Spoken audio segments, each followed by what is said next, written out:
হাসরের মাঠ যখন শুরু হয়ে যাবে, মানুষের আমলনামা যখন হিসাব কার্য শুরু করবেন, আল্লাহ তাআলা দুই বান্দাকে বলবে, যা বান্দা তোরা দুইজন জাহান্নামে চলে যা।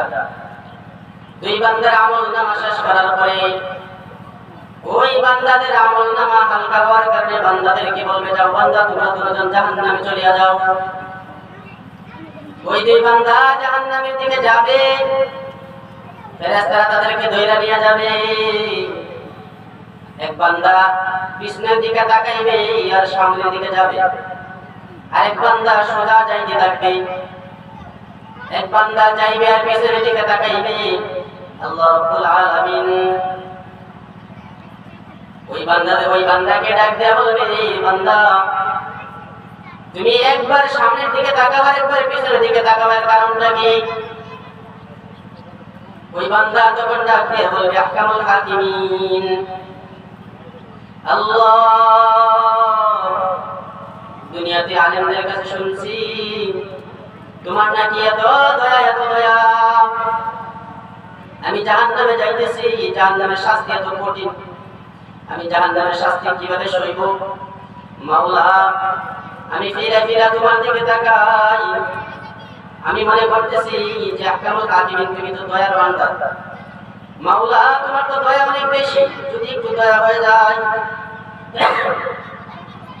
আল্লাহ আমার প্রতি যদি তোমার একটু দয়া হয়ে যায়, এই জন্য আমি তোমার দিকে ফিরে তাকাই।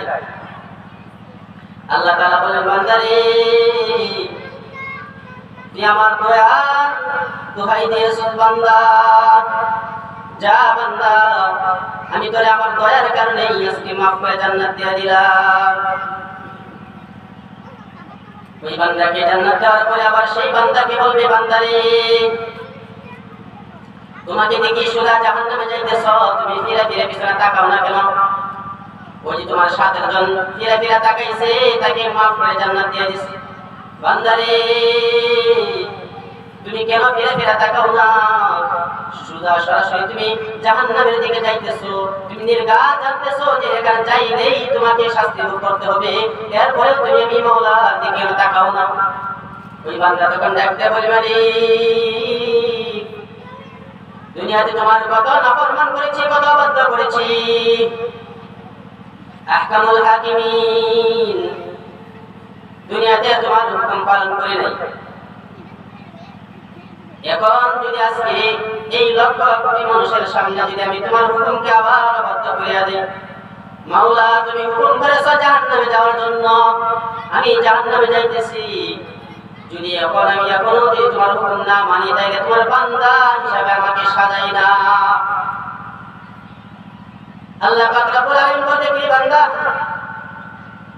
তুই আমার নির্দেশকে এমন ভাবে পালন করেছ, আমার নির্দেশকে তুই মান্য করেছ, যাও বান্দা আমার নির্দেশের কারণেই আজকে তোমাকে মাফ করিয়ে দিলাম।